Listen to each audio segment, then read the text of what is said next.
జై Srimannarayana. Hi friends, ఈరోజు recipe vegetable fried quinoa rice. Rice అంటే కీన్వాతోనే రైస్. ఇది డైట్ చేసే వాళ్ళకి, షుగర్ పేషెంట్లకి అందరికీ బాగుంటుంది.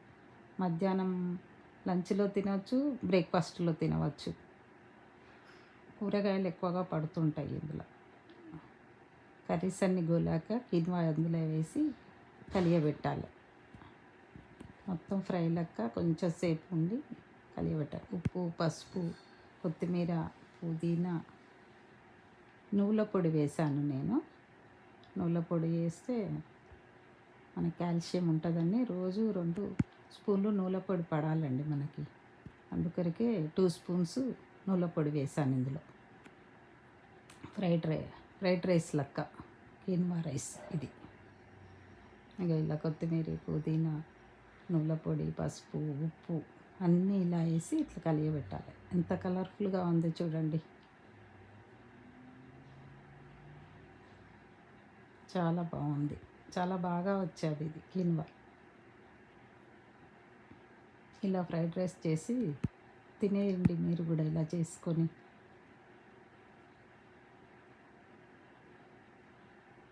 చాలా బాగా వచ్చేది. డైట్ చేస్తూ ఉంటాడు మేడం మా అబ్బాయి. ఏదన్నా ఒకటి చెయ్యి అంటే ఇలా చేశాను. ఇలా చెయ్యి మమ్మీ అని అంటూ ఉంటాడు. ఇలా చేశాను. మా వారికి షుగరు, తను కూడా తింటాడని ఇలా చేశాను. మనందరికి కూడా బాగుంటుంది ఇది కూడా.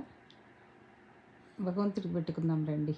అరగించవయ్య శ్రీహర, మాతా పితుడా కుసుమాంబతుడా నీదాసితుడా, అరగించవయ్య శ్రీహర. భగవంతుడికి మనం చేసినది నైవేద్యం పెట్టుకుంటే అది ప్రసాదం అవుతుంది. ప్రసాదాన్ని మనం ఆరగిస్తాము. ఎంతో రుచికరంగా అవుతుంది ఆ ప్రసాదం. ఇలా చెయ్యండి అందరూ, ఇలా చేసుకోండి. జై శ్రీమన్నారాయణ. జై జై శ్రీమన్నారాయణ. జై శ్రీమన్నారాయణ.